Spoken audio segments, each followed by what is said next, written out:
Bonsoir, bienvenue dans ce rendez-vous de la campagne référendaire, un débat sur le thème France ou indépendance.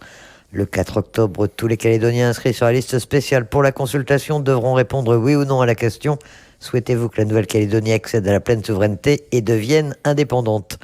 Nous allons débattre ce soir avec un débat sur les finances et deux élus pour y participer. Pour les loyalistes, Yoann Lecourrieux, membre du gouvernement en charge précisément du budget et des finances. Bonsoir. Bonsoir. Merci d'avoir accepté notre invitation. Et pour les indépendantistes, Jean Crenier, élu de la province Nord et du Congrès. Bonsoir. Bonsoir. Et merci d'être là. Vous avez une demi-heure tous les deux pour échanger sur ce thème des finances. J'ai envie de dire que c'est le sujet dont on parle depuis le début de cette campagne. Jean Crenier, comment on fait sans l'argent de la France? Comment est-ce qu'on finance le projet du FLNKS? Je crois que c'est justement le sujet d'aujourd'hui, puisque, comme vous le dites, tout le monde en parle pendant cette campagne. Comment on finance le pays indépendant à partir du 5 octobre. Donc la problématique financière du oui, c'est légitime. La population s'interroge légitimement sur la capacité du pays à assumer financièrement son indépendance. Nous considérons que la période de transition est capitale pour évaluer les évolutions internes du pays et les mesures à prendre. Dans sa grande majorité, on peut dire que le pays s'y est préparé depuis 30 ans. Le oui succédera à la crise du Covid-19, qui a déjà impacté les finances du pays et qui aura des conséquences sur les budgets 2021 et 2022. Malgré tout, plusieurs mesures d'urgence qu'on pourra proposer. Tout d'abord, stabiliser les institutions avec un gouvernement collégial de transition, avec en ligne de mire la fin de la période de transition que l'on propose, nous, pour 3 ans, et la date de proclamation de l'indépendance qui sera fixée par le Parlement français lors du vote de la loi de transition. Qu'est-ce qu'on peut rajouter? Que les prochains budgets, donc, 2021, 2022, 2023, seront nos budgets de transition, avec un cadre statutaire inchangé malgré tout, puisque on sera toujours régi par l'accord de Nouméa. Il faudra surveiller, bien sûr, les niveaux de prélèvement obligatoire. Il faudra ajuster les budgets, forcément, le budget de répartition, budget de reversement, selon ces niveaux de prélèvement. On peut dire aussi que l'État continuera son concours financier durant cette période pour la gestion des compétences régaliennes et pour la dotation de 29 milliards aux collectivités. On propose d'examiner la capacité de la Nouvelle-Calédonie à assumer son financement selon 3 principes. Premièrement, de traiter le besoin de financement public. Deuxièmement, de restructurer les flux qui l'alimentent. Et troisièmement, de planifier les réformes durant cette période de transition. Mais pas seulement. On aura peut-être le temps de revenir sur les détails et sur les différentes propositions, non? Ouais, mais j'aimerais bien quand même tout dire d'un coup. Continuer, parce que c'est important de voir sa globalité. Parce que nous, qui sommes porteurs du oui, évidemment, nous avons des propositions à faire. On n'est pas resté de notre côté. On a travaillé. On a fait plusieurs demandes pour que nos adversaires, camarades politiques viennent avec nous sur ces chantiers, mais ils n'ont pas voulu. Donc, c'est aujourd'hui le sujet des finances publiques. Donc, on peut aussi, je voulais rajouter qu'on poursuivra le plan de Camo. C'est nous qui sommes à l'origine. Il a été fait partie de l'amélioration des finances publiques. Donc ça permet d'assainir la situation du RUAM, de flécher davantage les ressources, de revoir la gouvernance du système social. Et puis dans le financement, il y a aussi les emprunts. Il y en a des gros qui vont nous tomber sur le nez rapidement. Il y en a déjà un là qu'on a signé. Il nous faut appréhender la capacité globale réelle de la Nouvelle-Calédonie par une analyse consolider de la situation financière de toutes les collectivités. Même si, je parle de l'emprunt, hein, les principaux bailleurs de fonds aujourd'hui sont l'AFD et la Caisse de dépôt. Il existe aussi d'autres sources de financement externe avec l'Europe, avec la coopération, qui pourront participer à l'équilibre de nos budgets. C'est ça les sources de financement en fait, c'est l'emprunt essentiellement? Non, c'est tout ce que j'ai dit avant. Peut-être. D'accord. Bon, on va laisser. Il y a toute la partie des réformes Yoann Le Corieux que j'ai précédemment dit. Vous pourrez échanger tous les deux. Yoann Le Corieux, quand vous entendez ce scénario, quelle est votre réaction? Qu'est-ce que vous en pensez? Je trouve que, comme M. Crenier l'évoque, et certains de ses camarades nous l'indiquent aussi, c'est qu'on attend beaucoup de la période de transition. Cette période de transition va apporter même des solutions, j'ai l'impression, dans beaucoup de domaines, et tout particulièrement dans le domaine financier. Et j'ai envie de dire, qu'a-t-on fait? Qu'est-ce qu'ont fait nos partenaires, adversaires, indépendantistes depuis 30 ans sur cette longue période que nous avons connue pour à préparer ce changement souhaité par eux-mêmes, et parce que c'est pas le lendemain du 4 octobre qu'il faudra y réfléchir, parce que l'apport de la France en Nouvelle-Calédonie, c'est plus de 175 milliards de francs annuels, ce qui représente 20% du PIB, mais qui est concrètement, ceci représente des prises en charge, des compétences régaliennes, de l'armée, de la sécurité, de la justice, des retraites des fonctionnaires, du contrôle de légalité. C'est aussi le financement des collectivités, qu'elles soient la Nouvelle-Calédonie, les provinces, les communes. Et pas plus, dans la semaine encore, vous avez interviewé un adjoint au maire UC, donc on ne peut pas dire qu'il était proche des loyalistes, qui a indiqué qu'un quart du fonctionnement des communes relevait de l'État, que presque la moitié, 45% de l'investissement des communes, les recettes venaient aussi de l'État. On sait ici aussi que quasiment un tiers, c'est-à-dire 9000 agents de la fonction publique en Nouvelle-Calédonie sont pris en charge par l'État. Et donc, à un moment donné, toutes ces questions vont se poser, parce que c'est une économie qui est tendue et qui est tenue par les apports de la France, et qui nous maintient cette qualité de vie, cette qualité des soins, cette qualité de l'aménagement du territoire que nous pouvons connaître à travers les communes, les provinces, la Nouvelle-Calédonie. Et donc, c'est se poser la question de comment faire le lendemain, parce que la période de transition à ce rythme-là ne suffira pas à trouver des solutions et surtout à compenser ce manque financier, parce que dans le cas d'une indépendance éventuelle et peu probable de ma part, il faudra trouver une relation financière aussi importante et stable.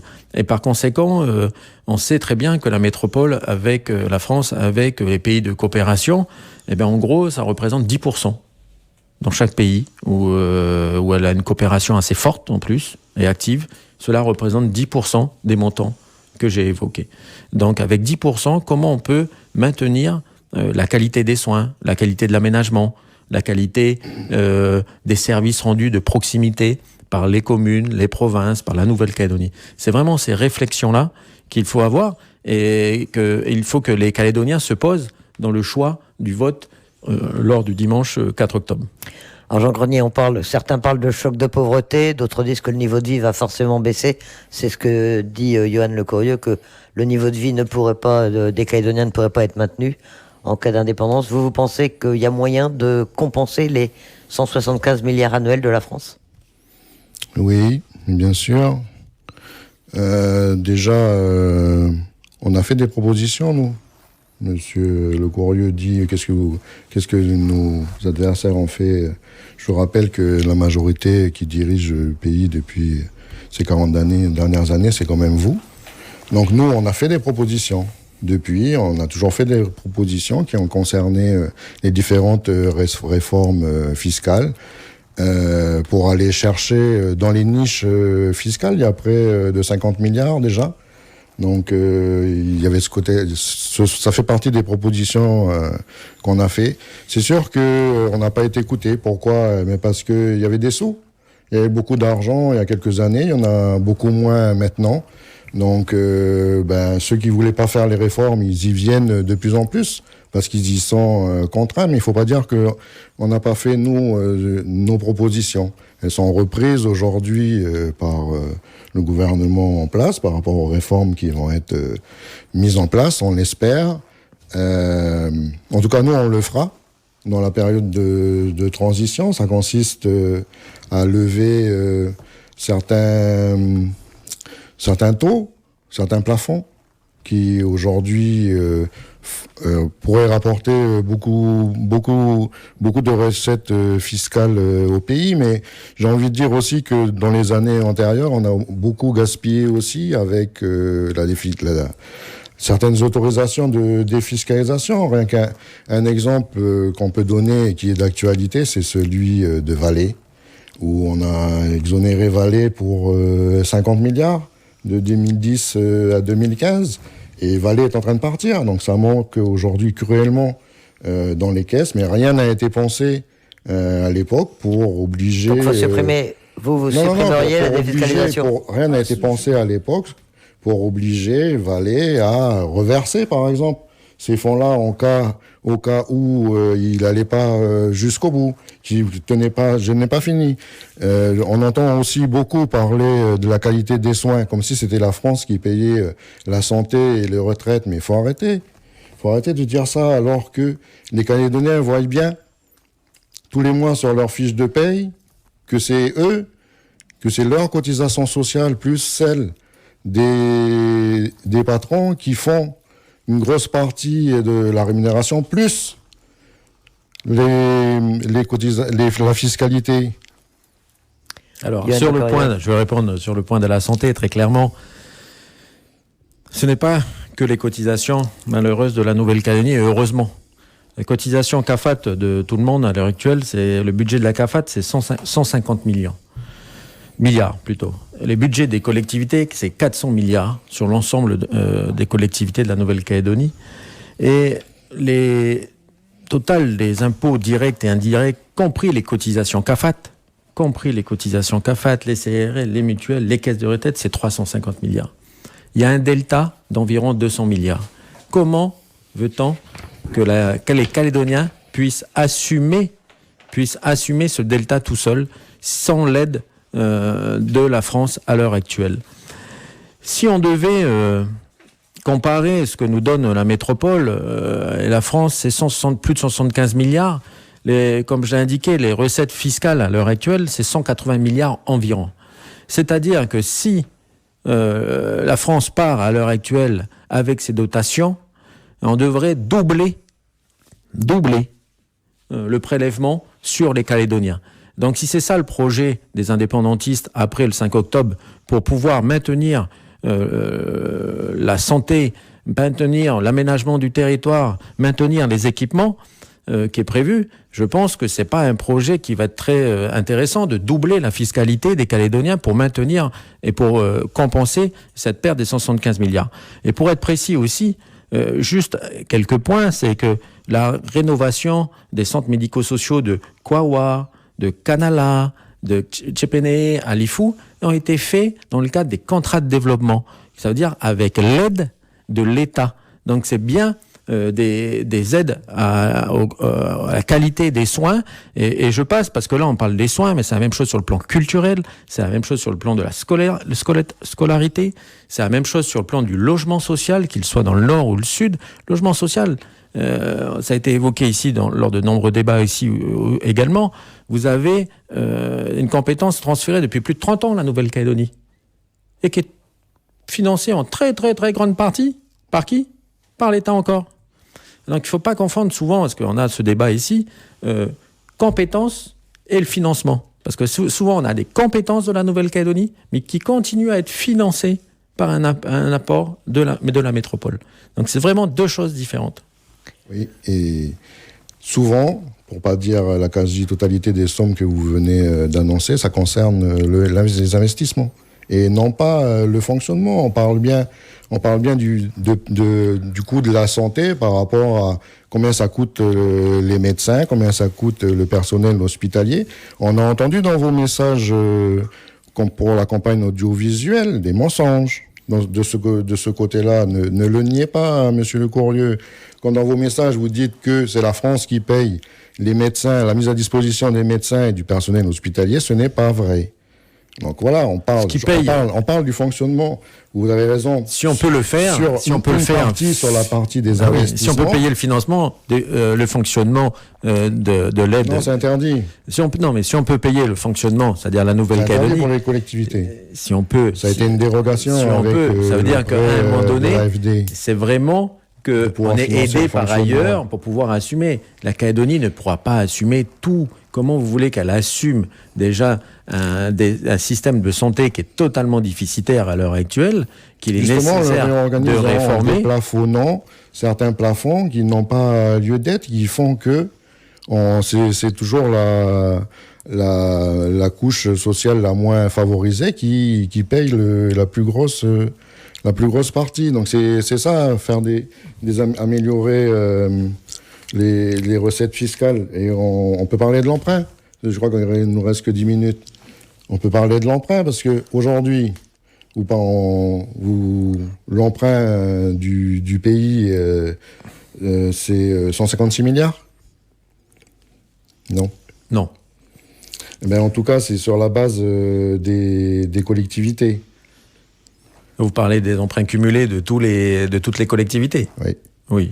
Oui, c'est 156 milliards. Ça doit être un montant de cible, mais là, de toutes les collectivités de la Nouvelle-Calédonie, province Nord, province Île, province Sud et Nouvelle-Calédonie, oui. Oui, il y a des collectivités qui sont très endettées. On est d'accord. Mais savez-vous que après le oui et un État indépendant, il n'a plus les mêmes ratios, il n'a plus la même façon d'être noté ou des obligations. Savez-vous que pour un État, les agences de notation se basent bien sur le PIB, sur le produit intérieur brut. Qui sera plus le même. C'est ce que vous dites, pour aller calculer notre capacité d'emprunt. Aujourd'hui, on a 1000 milliards de PIB. Dans 20% qui viennent de l'État français. Oui, et que l'on propose d'aller chercher avec le partenariat. Avec lequel, et qui ne sera pas de la même hauteur. Avec quel partenariat ? De qui ? Et le partenariat avec la France. Donc on demande l'indépendance de la France et après on retourne vers la France demander un partenariat. Ça c'est votre rhétorique, mais évidemment qu'il faut le préparer et évidemment que la France elle va rester. Parce que c'est pas en 3 ans de période de transition qu'on va réussir à tout changer et avoir les hommes et les femmes pour occuper les postes non plus. Je veux juste avoir une petite question, Monsieur Crenier, c'est où est-ce que vous avez vu qu'il y a indiqué quelque part 3 ans de période de transition ? C'est ce que nous proposons. Ah d'accord, parce que nulle part il y a eu 3 ans de transition. C'est ce que nous proposons. La plupart d'indépendance qu'il y a eu, c'est entre 6 mois et 1 an. Oui, certainement qu'on peut aller plus vite. Nous le proposons aujourd'hui dans l'état des discussions que nous avons et auxquelles vous n'avez pas participé. Nous le proposons parce que nous pensons que c'est le temps nécessaire. Maintenant, avec votre concours, avec le concours de l'État français, peut-être qu'on arrivera à aller plus vite dans cette organisation. Mais nous, on ne demande pas mieux. Je reviens sur l'emprunt, sur notre capacité d'emprunter. Quelles sont les sources de financement ? C'est bien ça le sujet d'aujourd'hui. Notre pays, demain, aura la capacité d'emprunter, d'aller chercher à l'international, par exemple. Alors, pour emprunter, il faut avoir déjà une richesse, il faut avoir une monnaie solide. Quelle monnaie on aura ? C'est une vraie question. Sur quelle base elle va être avec ? Actuellement, on a une parité qui est fixe, qui est garantie parce que le franc CFP est garanti sur la base de l'euro et c'est une valeur sûre dans le monde. Et là, on va avoir quel type de monnaie et donc quel type d'emprunteur. L'emprunteur est obligé d'avoir une lisibilité et donc ils vont avoir toutes ces questions qui vont se poser immédiatement après le 5 septembre. Et donc, à ce stade, on n'a aucune garantie de la part des indépendantistes sur dire comment va se passer le lendemain du 4 octobre. Donc, à un moment donné, on est obligé d'avoir des garanties. Et tout prêteur va avoir la même réflexion, quel que soit le prêteur, au niveau national ou au niveau mondial. On a fait l'approche des agences de notation mondiales qui nous ont indiqué que les critères principaux, c'était surtout avec le développement futur, notre zone économique exclusive de par sa biodiversité. Premier critère, 1 400 000 km², 5 fois plus quasiment que la France métropolitaine. Également, quels sont les critères qui retiennent la capacité industrielle du pays, avec nos 3 usines et avec les personnes formées localement. On peut décemment penser que notre note sera correcte, voire intéressante. Ce que je veux dire, les critères que vous nous proposez, c'est les critères internationaux qui sont proposés par les cabinets de notation, mais dans la situation actuelle. La ZEE actuelle a une valeur parce qu'elle est protégée.